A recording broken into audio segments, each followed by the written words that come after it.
वगैरह वगैरह, तो वो उसको प्रॉपर विड्रॉल्स के लिए डिटॉक्स ट्रीटमेंट दिया जाता है, इंजेक्टेबल भी और टैबलेट्स भी। और उसमें सेफ्टी रखी जाती है कि उनकी रेगुलर ब्लड प्रेशर मॉनिटरिंग हो रही है, ऑक्सीजन सेचुरेशन मॉनिटरिंग हो रही है, वाइटल्स चेक हो रहे हैं, मतलब फिजिकल चेक्स रेगुलर करते हैं।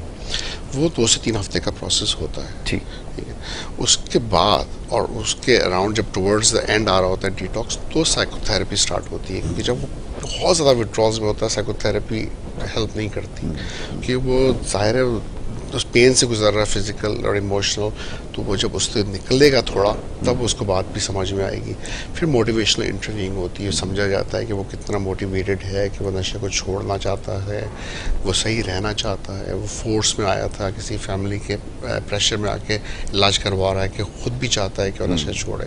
किससे बड़ा फ़र्क पड़ता है आउटकम पे, क्योंकि आपने आपको इलाज करके छोड़ दिया और वो चले गया और उसको बिल्कुल नॉर्मल है। जिसको नशा लेना है वो जाते ही फिर नशा ले सकता है। तो उसको समझाना, उसको मोटिवेट करना, उसकी साइकोथेरेपी करना, उसको वो ऑल मेथड्स बताना कि सोशली इन्वायरमेंटली क्या क्या फैक्टर्स हैं जिससे वो दूर रहे, या ऐसी चीज़ों में ऑक्यूपाई हो जिससे वो डिस्ट्रैक्टेड रहे इन गलत सोचों से, गलत कामों से। जी, तो वो सारी चीज़ें प्रोसेस हैं।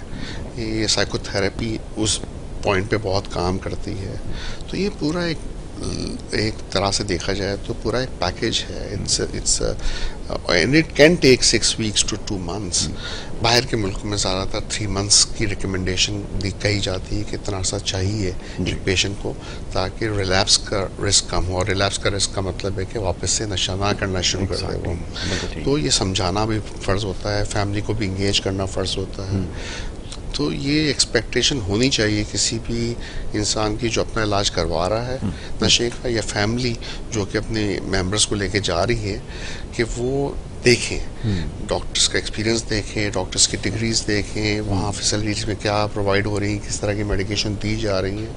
वरना जैसे कि कई ऐसे इंस्टीट्यूट खुल गए हैं जहाँ पे इंसानों की तरह ट्रीट नहीं किया जा रहा, पेशेंट्स को बांध के एक तरफ कोने फेंक दिया जाता है, या अच्छी क्वालिटी का खाना नहीं दिया जाता।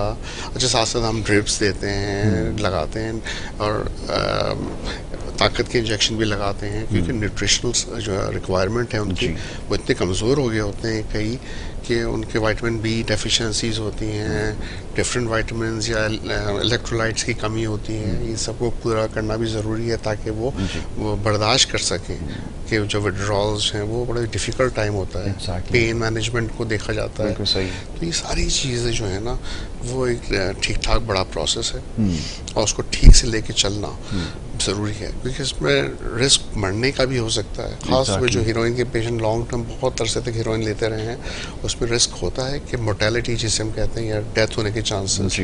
तो अगर ऐसी जगहों पे ट्रीटमेंट कराया जाए जहाँ पे सही तरह की फैसिलिटी ना हो, तो फिर ये रिस्क और बढ़ जाता है।